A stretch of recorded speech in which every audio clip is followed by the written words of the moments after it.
Hello, class. Welcome back to your class on Bible Survey 2. And as we have finished the book of the Apostles or Acts of the Apostles, now we are going to get into the Pauline letters and other kind of epistles, the general epistles, Pauline epistles, and the book of Revelation. So today we are going to do chapter 25, and we are going to do the letters just immediately after the book of Acts. So without wasting much time, let me just start sharing the screen so that we can continue with our subject. Okay, as the screen is before you, you can see that we have entered into the unit 9, the survey of the Pauline epistles. And today we are going to do chapter 25, okay, lesson 25. And today we'll be doing the surveys of the letters to Romans, Galatians, and Thessalonians. Okay, so let us begin. First, let us introduce about or take the introduction of Pauline epistles. So we have already seen the first section was historical books or the Gospels, and then we had the Johannine writing or Johannine, the Gospel of John, and then we saw the harmony of the Gospels, and now we also saw the Acts of the Apostles. Now we are entering into the Pauline section or Pauline section and the Epistles section. So let us introduce what these Pauline epistles are. So most of the New Testament books of the first century are epistles or letters. They are not normal books. So we have to understand that till now we were reading books, kind of books. They were Gospels, and the book that we just now finished was Acts of Apostles. But after this, we see that all the rest of the books, which we call, they are not books, but actually they are letters or epistles. So they are not normal books. So they can be personal, they can be also official letters written to the churches. So except the four gospel and the Acts of the Apostles and Revelation, all the other books that are found in the New Testament are formal, are in the form of formal, official or personal correspondence of that period of history. So the letters, these are the letters or correspondences made by Paul and the other apostles and other disciples to the churches, to individuals, in the format which was officially used as a letter to write to one another in that particular period of history. Okay, so we know that time to time the format of writing the letter has changed. I remember when I was in school, the format was a little different. When I grew up now, the format is a little different. Okay, so the format keeps changing. So we can see that the letters that have been written follow the format of that time period.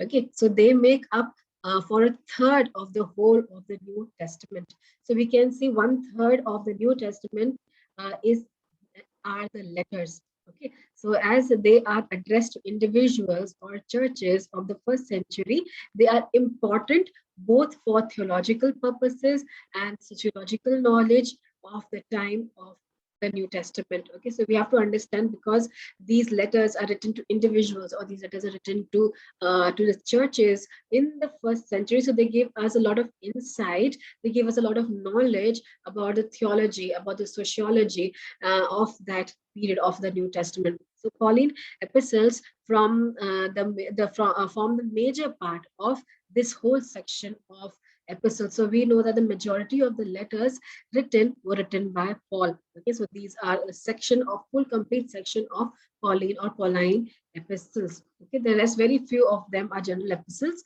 but the major chunk we can see is the Pauline epistles. In addition to the Pauline epistles, we also have an anonymous letter like Hebrews, one letter by James, two letters by Peter, and three by John, and one by Jude. So along with the Pauline letters, we have some other letters which have been written by other people, and one of that is written by an anonymous person. We don't know who has written because there is no introduction to it. Okay. So let's enter into the survey of the Pauline epistles. There are 13 letters under the name of Paul or Paul's authorship. They naturally fall under 44 categories. So we're going to categorize the letters of Paul, the 13 letters of Paul. So they can be categorized into 4 sections or 4 categories. First and Second Thessalonians are probably the earliest and are regarded and they are regarding Christ's return. So they talk about the return of Christ. Romans, Galatians, First and Second Corinthians share a common emphasis on the gospel that Paul shared. The third section that we have are the prison epistles. The prison epistles consist of Ephesians, Colossians, Philippians, and Philemon or Philemon, whichever way you want to pronounce. So they consist of some of the most profound teachings that Paul has given and that came from the prison, okay, where he was sitting and where he probably had a lot of time to think through a lot of things, and then he wrote some powerful letters from there, giving some very profound teachings. And then lastly, we have the pastoral epistles. The first and second Timothy and Titus are concerned with the practical matters of the church leadership and organization of the church. So these are the 4 sections in which we divide the Pauline epistles.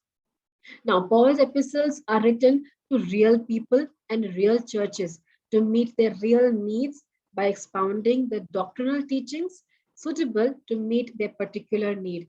So in that sense, we have to understand that these letters were not just randomly written. These letters were not just written to some imaginary person or some imaginary church, but these epistles were actually written to real people and to real churches who had problems, who had issues. So you have to remember that this is the first century and the churches have just come up. They are developing and they are developing in various contexts. They are developing in various cultures.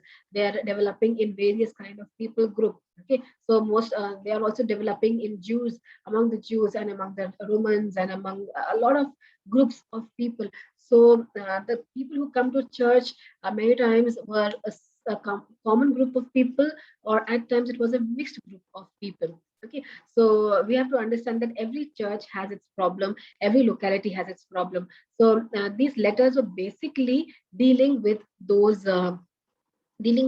issues and problems that the churches were facing, and they were also teaching the doctrinal things. They were also expounding or explaining the doctrinal things, the doctrines that were laid down by Jesus, we can say, or the teachings of Jesus that became the doctrine, and that were being explained or expounded upon or expressed by these letters to the churches to suit the particular need of the people group or the church or the individuals also. Okay, so Paul's letters to the churches all have 2 major parts. So we have to understand that Paul's letter mainly has 2 parts. Every of his letter has mainly 2 parts. The first section contains a doctrinal teaching to meet the particular need. Okay, in the first section, he will be giving some doctrinal teachings regarding basically the issues that have been mentioned or he has seen in that particular church or the need of the church, whatever the need of the church is. So accordingly, he gives those doctrinal teachings to meet the needs of the church or the people. Okay. The second is the ethics or how to live the Christian life in those circumstances. So in the first section, we saw there are doctrinal truths, there are doctrinal teachings of a particular need or particular needs of that church or of that individual. The second is the ethics of that doctrine. Okay, so ethics means how the Christians ought to live the life or ought to live their life in those circumstances, in such circumstances in which they were living in their locality, in their church, or what are the circumstances that they were going through. So we can see so how to live in those circumstances. That was the second part. Okay, so first was the teaching part, the second was the practical part. So these letters were very practical. So all the letters of Paul were very, very practical. They give teachings about God and Christian gospel and instructions on life and behavior, how to live the life, how to behave. Okay, they also give an insight into the problems of the early church and how they met those issues or how they dealt with those issues or how to deal with those issues. Since they grow out of the life of the church, they are not written systematically. Okay, so we have to understand that they were not formally official letters. Okay, so we have to understand that these are letters written to the churches who are having problem. So these are not very systematically arranged letters because they were not official letters, but they were written to solve those issues. So, or we can see that in a formal way as a theological, ethical treatise, which is also their strength. So we can see that they were not always written systematically, but some of them they were theological and ethical treatises, which happens to be very strong, which happens to strengthen the words of the letter. The Christian teaching is dynamic and not stereotype. So we have to understand that the Christian teachings is always growing, it's always developing. It is not just one line or one way. It has to develop through the culture. It develops through the teaching evolves, it develops according to the situation. So, but it has to have the biblical basis, and the doctrines should be correct. Okay. Acts of the Apostles helps us to reconstruct the background of these letters to a great extent. As I told you in the Acts of the Apostles itself, that when you read the epistles, it's good to read that section which talks or introduces or gives the background of that particular place to which the letter was written. Okay, so Paul's letters were written as personal letters with 6 basic sections. So they begin with identification of the author. So initially we can see in every letter there is the identification of the author or the authors who all have written. Then it is followed by salutation or greetings to the recipient of the letter. So whoever is receiving the letter or to whomever the letter is being written, his name will be mentioned in the second part. Then we can see this is followed by a blessing or well wishes to the recipient. So there are greetings given after that, and they talk good about the church or the individual to whomever this letter is being written. Perhaps we can see that a few details is also given about the place where this church is, or the time where this letter has been given. So we get a lot of details from the beginning and the ending part of the letter about what this letter is all about, why this letter is written, and when this letter is written, and who has written, to whom it has been written. So the beginning and the last parts of the letter are very, very important for information purposes. The body of the letter follows both doctrinal and ethical teaching. So we have already told that the first part contains doctrinal teachings, and the second part will have the applications or the ethical teachings. Then a few greetings towards the end to specific individuals usually conclude the letter with that. Okay, and then there will be a prayer or the final benediction. So this is the normal format of every Pauline letter. There will be some differences here and there, but majorly this is the format in which Paul has written all his letters. Now, archaeologists have found hundreds of Hellenistic letters with the same general format. Okay, so with this we can understand that this was the normal format which was being followed in those times to write any particular kind of letter, be it formal or be it personal. So people used to follow this particular kind of format. Just like today, we follow a particular kind of format. Uh, address we put the address on the top, and then the date, and then we put the subject, and then we say dear sir, dear ma'am, or dear so and so, and then you start writing. Okay, and then towards the end, thanking you or whatever. So that's the format that we follow today. But according to the archaeologists, we can see that this was a kind of Hellenistic or the Greek style of letter writing that was found, and many of the formats were similar. The similar format of letters were found, not biblical letters, but other letters, secular letters, or different kind of letters were found following the same pattern. So with this, we can understand that this was the letter writing pattern of that time. So Paul's personal letter to Philemon is the best example of a proper pattern of writing a letter. So many Hellenistic letters follow this form, as it allows a personal presentation of a weighty topic without sounding pretentious. Okay, so we can see that many Hellenistic letters follow this particular format, where it allows the person to open up and talk freely. Okay, talk freely on heavy topics or deep topics without sounding very vague, or without sounding very artificial. without sounding very pretentious at that time. So Paul and most of the New Testament writers followed this same format. Some of Paul's letters can also be called treaties. Okay, some of Paul's letters can also be called treaties. So example, Romans is a treatise on God's eternal plan for chosen people.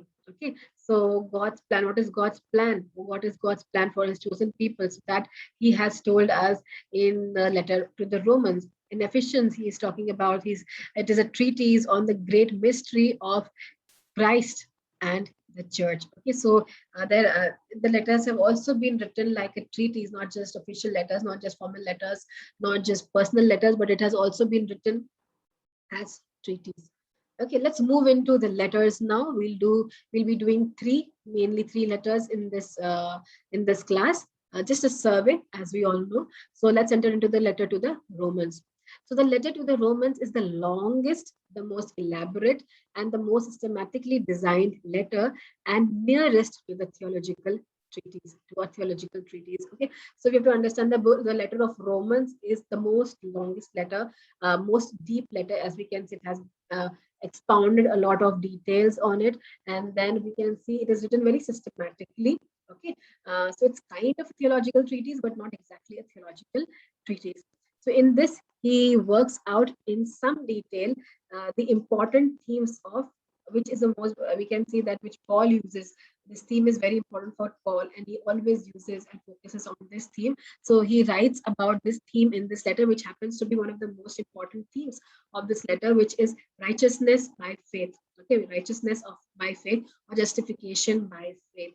And he shows the practical outcome of this doctrine also. Okay, so he's talking about how we can be righteous by faith, how we can follow, how we can become righteous by just following Jesus Christ, by just being submissive to Jesus Christ, and how that what are the practical outcomes of following Jesus, or being righteous or justified by faith. So Paul's authorship of this letter has never been questioned. Everybody believed from the beginning that Paul has written this letter. So it was unquestionable that he was not the author of this letter. So it clearly states that it says that it was written by Paul to the church at Rome. Okay, so Paul has written this letter to the church at Rome, probably in the winter of 56 to 57 AD, during his stay at Corinth.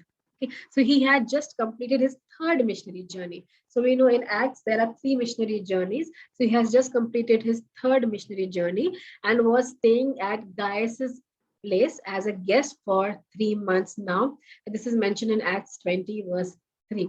So since he had covered most or almost all the major cities in the eastern provinces of Roman Empire, around the Mediterranean region, and also the Europe and Greece, so the next place to visit that he had planned was Rome.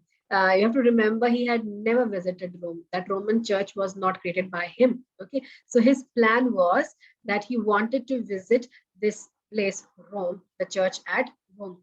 He therefore planned to cross the sea to Rome, the capital of the Gentile world. Though the church at Rome was not found by him, he planned to visit the church. And the church also desired to see him because they were very influenced by his teaching. And probably with his teachings only, that this church came up and was flourishing. So they wanted to meet Paul. They wanted to see him face to face. They have never seen him, nor has Paul visited this church, but this church had grown up. Okay, this church had bloomed and blossomed. So Paul also wanted to visit this church because he had indirectly planted it, but it was not his direct work. Okay, meanwhile he learns about the divisions. Meanwhile he learns about the divisions in the Roman church. So he realizes, or he gets to know that there are some divisions taking place in the Roman church. Church was good, everything was fine, but there are divisions in the church among the strong and the weak believers, the Jews and the Gentile Christians. Okay, so there were divisions between whom? There were divisions between the strong and the weak believers, the believers who were strong, the believers who were weak. There was distinction between them, difference between them, divisions between them. And then there was divisions between the Jews and the Gentile Christians, which is mentioned in Romans 14. Hence, he writes to them. Now he decides to write to them the true meaning of the gospel, which should unite them and not divide them. So he talks about the doctrines, he talks about salvation by faith, and he talks about it's not about deeds, it's not about rationalism, it's not about anything.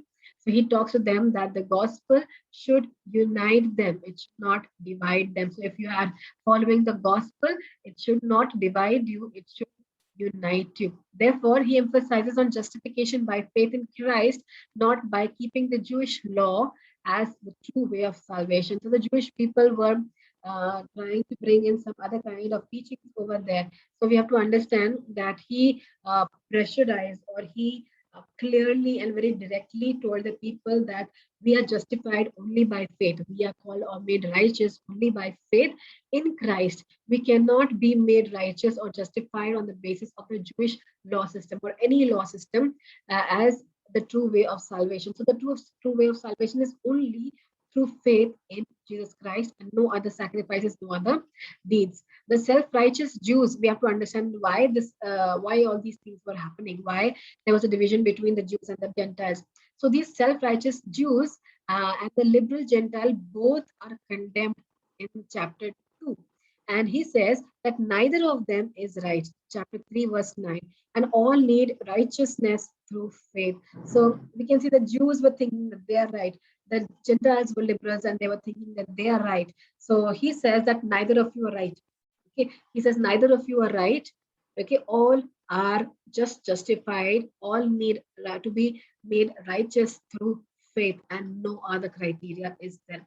Life in the Spirit is the emphasis of chapter 8 as the reverse of a life lived under burden of law. Okay, so talking about the Jewish system, it was law. Okay, so he brings it out that you cannot live under the law after living a free life in the Spirit. So he says that life in the Spirit is freedom, and living under the law is burdensome. So chapter 14, we can see emphasizes on the need for brotherhood and oneness without condemnation of others' practices. So you have to be embracing. That's what Paul is saying. You have to be embracing of each other. You should not condemn each other because of their practices. The Roman church was probably, we can say, it began by the Jewish church, or it was formed as a Jewish church. Initially, the Jewish people were majority, and they were the people who had begun this church. But we can see that the Jews who heard the gospel and had preached it to the Gentiles also. So we can see that the Jewish people then moved ahead and they started preaching to the Gentiles also. Okay? So this church was actually, it began with the Jews, and they started preaching to the Gentiles also later on, and the Gentiles also started coming into the church. So in 49 AD, Emperor Claudius had expelled the Jews from the Roman region. Okay, so from Rome, we can see that. So at the same time, you have to remember that Priscilla and Aquila also had to leave, and they moved on from that place. So in 49 AD, Emperor Claudius had expelled the Jews from Rome, which is mentioned in Acts 18:2. And so the Gentiles assumed complete control of the church. So when the Jews left, they were the fathers of the church. You can see they were the people who began the church. So when they left, now the Gentiles were remaining. So the Gentiles assumed control. It is common because they were living over there and they were attending the services, and they started taking up the leadership position, and they assumed control of the church. Jews were not there at that time. So when the Jews returned after many years, they found themselves to be just a minority. Okay, earlier they were the majority, now they find themselves as minority in the church, and probably with that they reacted. Seeing that, they reacted because earlier they were in control, now they were just they had to submit to the Gentile authorities. So in the church, so that created a lot of problem between the Jews and the Gentiles, and probably in defense, they adopted a sense of superiority in the terms of their being Jewish. Okay, Jewish. So Jewish people always took pride in themselves being Jewish by blood, by heritage. They were Jewish. So they started showing off, or they started taking pride, and that superiority complex came into them, and they started saying that we are superior to you, so you should follow us or you should obey to us, and you are and they started demeaning the Gentiles. So there was a serious rift between the Jews and the Gentiles for this reason. Paul sought to heal this rift with the exposition of the gospel. That is why he said that if the true gospel will not divide you, it will unite you. That was what he said, and then he brought in, or he tried to expound on, or he tried to explain what the true gospel is all about. It's about love. Okay, it's about acceptance. So that's what Paul is trying to tell or write in the letter to of the Romans to them. In chapter 9 to 11, we can see that Paul deals with Israel's place in God's grand scheme of history. So he says that Israel has a great place, or a place in God's big plan. Okay, God has a huge plan, and Israel is definitely a part of it. This is not a digression, as many of the Western authors think, but probably it is circular thinking. It's an Asian kind of a thinking. So we have to understand the Westerners think in a linear format, but the Asian people, they think in a circular format, or a spiral format. Okay, so let's move on to the outline of the book of Romans, or the letter to the Romans. Romans chapter 1, verse 1 to 17 is the introduction. 1 verse 18 to 3 verse 20, it talks about all humanity needs salvation, like everyone, the Jews, Gentiles, everyone, they need salvation. Romans 3:21 to 5:21 talks about righteousness by faith. Then 6:1 to 8:39 talks about new life in the Spirit. Chapter 9, verse 1 to 11:36 talks about Israel in the plan of God.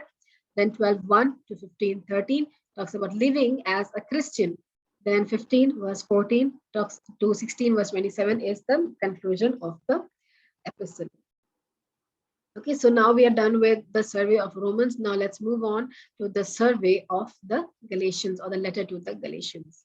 Now, Paul's letter to the churches of Galatia, chapter 1, verse 2, is known as the Magna Carta. Okay, Magna Carta of the spiritual emancipation, or the spiritual freedom of the people. So through it, Paul resolves the dispute over justification by faith in concrete and explosive words, in response to the Judaizers who were distorting the gospel and teaching that the Gentile believers had to be circumcised first. Okay, there were serious issues happening in this letter. There are serious issues happening in the letter to the Galatians. So Paul actually is very strong in his words. When he's writing this letter, he's very, very strong in his words and addressing to the church of Galatians. Okay, so Martin, we'll talk about this issue very soon in the coming, in just coming a couple of minutes. Okay, so Martin Luther calls it as my own epistle. The actual region to which, the actual region of Rome, to which, the actual region of Rome, Roman province of Galatia, that Paul wrote this letter is actually a debatable topic, because no one knows to which region of Galatia did Paul write this letter. So many of the scholars talk about different regions in Galatia to which probably Paul would have written this letter. Galatia was a huge province. Okay, we have to understand it was a huge province from one coast to the other coast. Okay, so from bank to bank, it was a big, huge region. Okay, so Paul did not evangelize the whole region. Okay, he did go to that place, but he did not go to the whole of Galatian region, but to particular places. So he evangelized particular places, not the whole region. So it's not sure to which region or to which place or he addressed this letter to. Acts 13 and 14 records that he founded churches in the southern cities of Antioch, Iconium, and Lystra, okay, where he met Timothy, and also Derbe. He made 2 follow-up visits later on, Acts 16:6 and 18:23. Hence, most of the scholars assume that the letter was probably written to the southern of Galatia, because that is a place where he had began or started this church, or planted this church. Okay, soon after Paul's first visit, when he taught the gospel, that repentance and faith in Jesus Christ was all that was needed to receive God's forgiveness and the gift of life or salvation. So we have to understand that Paul has been there and he taught them the gospel. He taught them about repentance. He taught them about salvation through faith. He taught them that Jesus was all in all that was needed to receive God's forgiveness, to receive salvation, to receive life, eternal life. But immediately after that, immediately after that, when he comes out from there, immediately after that, we can see that certain Jews, okay, certain Jewish teachers, mainly rabbis, certain Jewish teachers went there.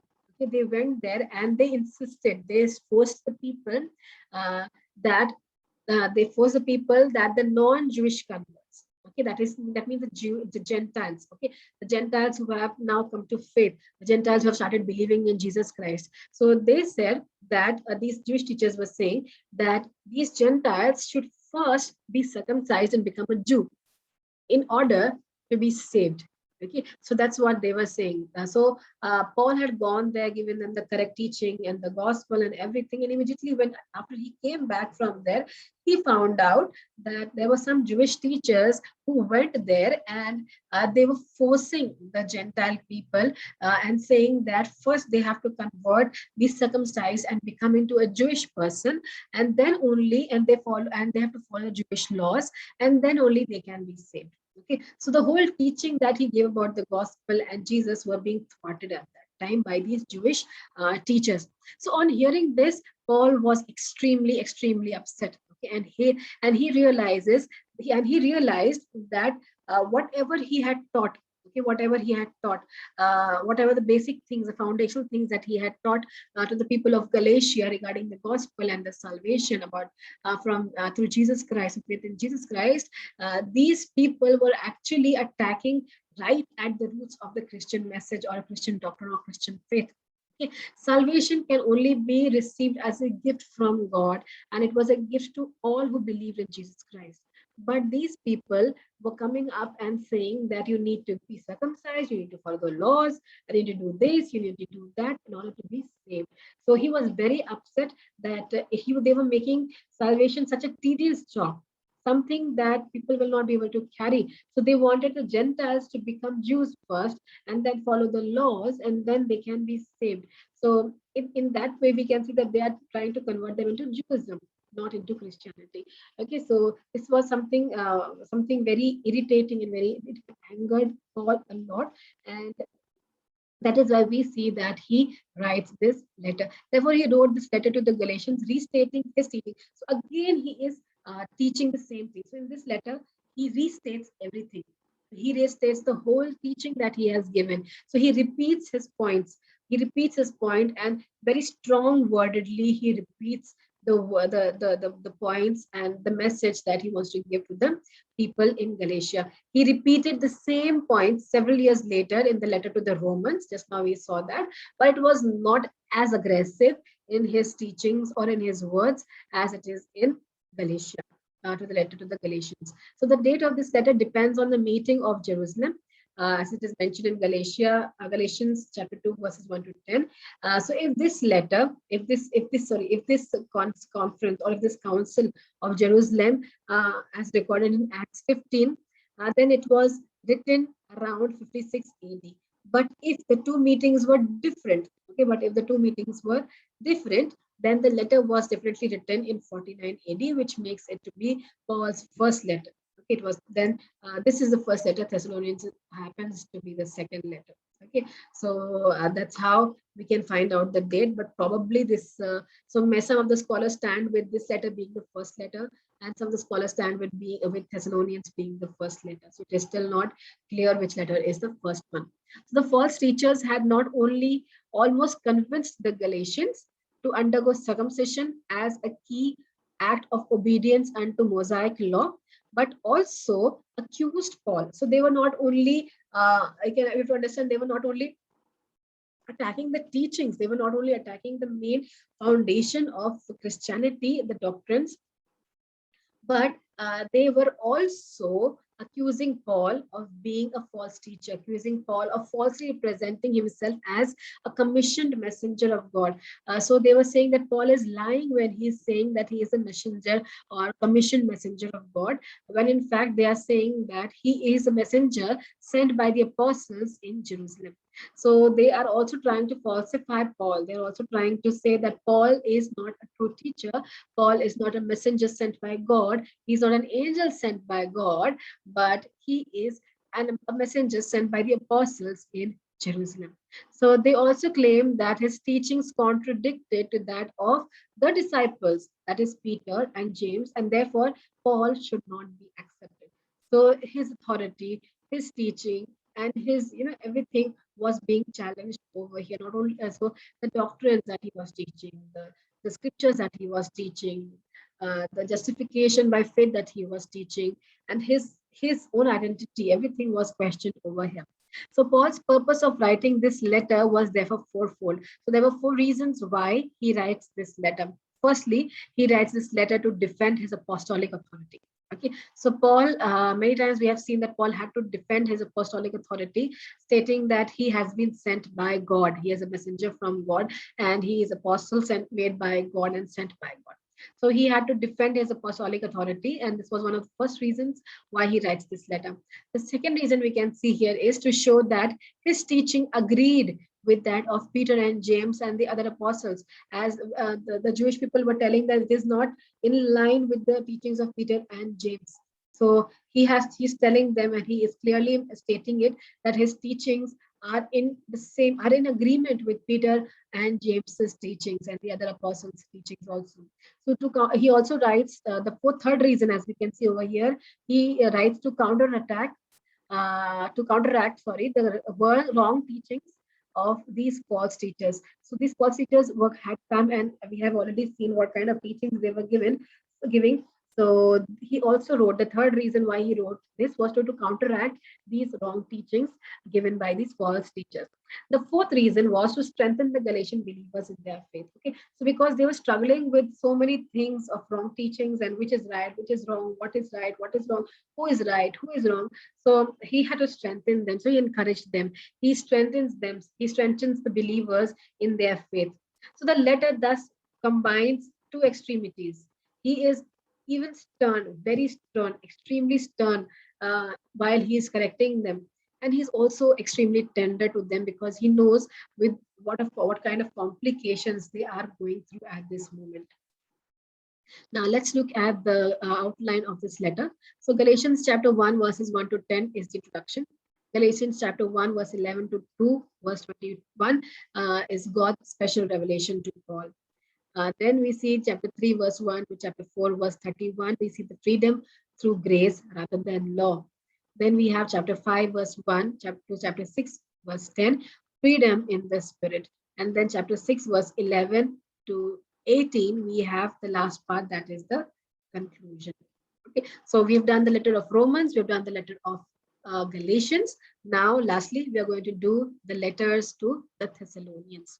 Okay, so these two short letters written by Paul to a church founded in 49 or 50 AD during his second missionary journey.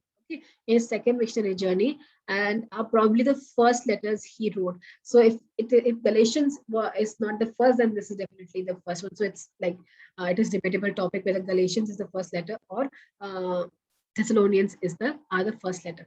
If we assume that the letter to the Galatians was written just before the Council of Jerusalem, then First Thessalonians has to be the second letter. But if it is written afterwards, then First Thessalonians happens to be the first letter. So following Paul's vision of a man, who cried, who was crying in his vision, come over to Macedonia and help us. Come over to Macedonia and help us, which is mentioned in chapter 16, verses 1 to 3 of Acts. Paul with Silas and Timothy sailed across the Aegean Sea and landed at the Samothrace to bring the gospel to Europe. Okay, so we can see that Paul saw a vision. Okay, Paul saw a vision where he sees a man from Macedonia. He is crying that, please come and help us, come and help us. So he travels, following that vision, he travels and goes to this region to share the gospel. So from there, they travel to Neapolis and Philippi and finally reached Thessalonica. Okay, so we can see from Europe, when he went to Samothrace, he went to Europe at that time, and then he traveled to Neapolis and then to Philippi, and finally they reached Thessalonica. In Acts chapter 17 verses 2 to 8, we can see that Luke tells us that Paul reached there in a synagogue. Okay, Paul reached there in a synagogue with a considerable success, and many Paul reached and preached in the synagogue with a considerable success. And then many Jews believed over there, and many of the Gentiles also believed. Okay, so this is little surprising that when he was preaching in the synagogue, it was such a successful preaching that many of the Jews believed whatever he was teaching and preaching, and many of the devout Greeks, okay, we can say the Gentiles or the devout Greeks, they also, the leading women of those devout Greek groups, they also accepted the message and started following Paul and his teachings. Then the Jews became jealous and recruited some of the ruffians from the marketplace and started a riot. So we can see then some of the Jews who did not accept the message or who did not follow the message of Paul, who did not believe in the message of Paul, they saw that Paul is gaining a lot of, a lot of fame, a lot of followers, and many of the people are following him, the Jews and the Gentiles and the Greek and everything is following him. So they become jealous and they start a riot. So they appoint people, they recruit people who started creating a riot, and they started following Paul wherever he went. Okay, so not finding Paul and Silas in Jason's house because they were staying at Jason's house only. So when they did not find Paul and Silas in Jason's house, they dragged Jason to the city authorities and complained that these men who have been creating riots in the city, who have turned the city upside down, they had come, and this man Jason had received them, and they stayed at his place, and they are acting against decrees of Caesar, saying that there is another king, Jesus Christ. Okay, so they were trying to create this kind of problem in Caesar's mind, that they are saying that there is another king instead of Caesar, and they are bringing the people in allegiance to that king. So they started complaining in that way, and it's a false accusation that was being brought against Paul and Silas at that time. And Jason was also being dragged into it because he was a person who made them stay at his place. So Jason and his friends were put in jail first, and then they were put on bail. They were taken out on bail, and that night the believers smuggled Paul and Silas out of the town. So it was so difficult for Paul and Silas to get out of the town at that time that his followers or the believers had to smuggle them out in basket. Okay, they had to smuggle them out of the town. So they went south to Berea and then to Athens, and then from there Paul sent Timothy to Thessalonica. So later on he moved to Corinth, okay, where he stayed from 50 to 52 AD. And when he received the good news from Timothy about them, about the Thessalonians, Paul wrote a letter to them. This is the first letter that he wrote to them. So he wanted to encourage them in their Christian lives. He wanted the people to be encouraged because he got a good news from them. So he wanted to encourage the people in their Christian life, to emphasize that Christ was coming soon, and to answer the charges of the critics as he had deserted them and run away. So because of the situation that arose at that time, he had to suddenly run away, and the people were criticizing that he ran away in that way, or he just he just left them like that and he ran away. So he just had to explain to them why he had to run away in that way. So he wrote this First Thessalonians basically to encourage the people in the Christian walk of life, and then to emphasize that Christ was coming soon as he had preached to them, and also to explain his position why he had to run away. Then the letter explained clearly how the church should live by the gospel. So he also explains in this letter how the church ought to be, how the church ought to follow the gospel and live a proper life. John Stott says the theme of First Thessalonians is the gospel of the church. Okay, the gospel of the church, and this is said by John Stott, and he divided it into 5 sections. So the first section is this is kind of the outline that we can have for the First Thessalonians. The first section is Christian evangelism, or how the church spreads the gospel, chapter 1, verses 1 to 10.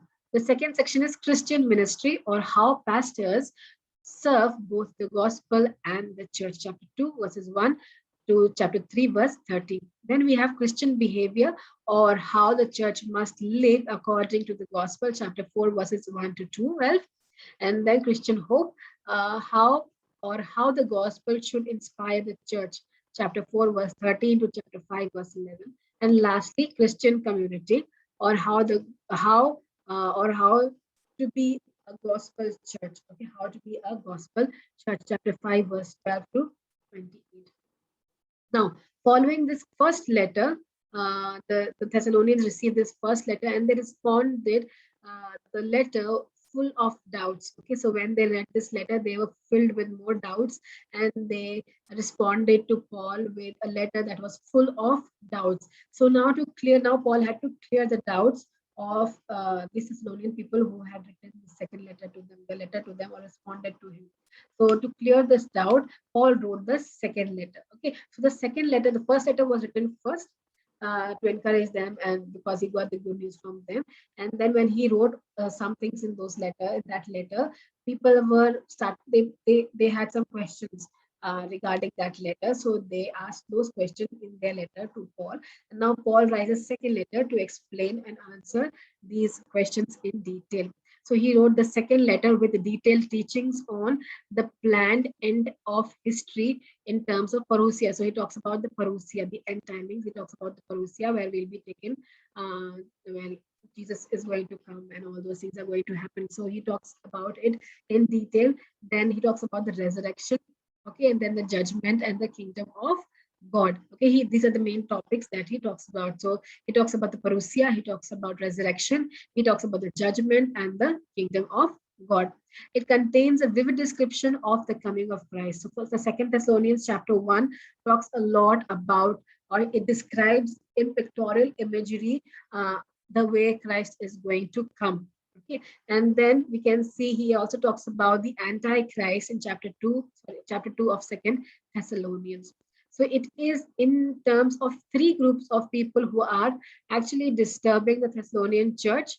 Okay, so we can see that out of his second epistle, we can make out that he's talking about three groups of people who are actually disturbing the peace of the church at Thessalonica, and they are the persecutors, the false teachers, and the idlers. Okay, the persecutors, the false teachers, and the idlers. These are the three groups of people who are actually disturbing the peace of the church of Thessalonica. So idlers are who? Idlers are those people mainly who are ignoring the teachings of Paul, and these persecutors are ignoring the teachings of Paul. These false teachers are ignoring the teachings of Paul, and even idlers who are doing nothing. Okay, they are doing nothing. They're just sitting thinking that Christ is going to come soon. So why should we work? So they're just sitting idle. So they are creating more problems by sitting idle.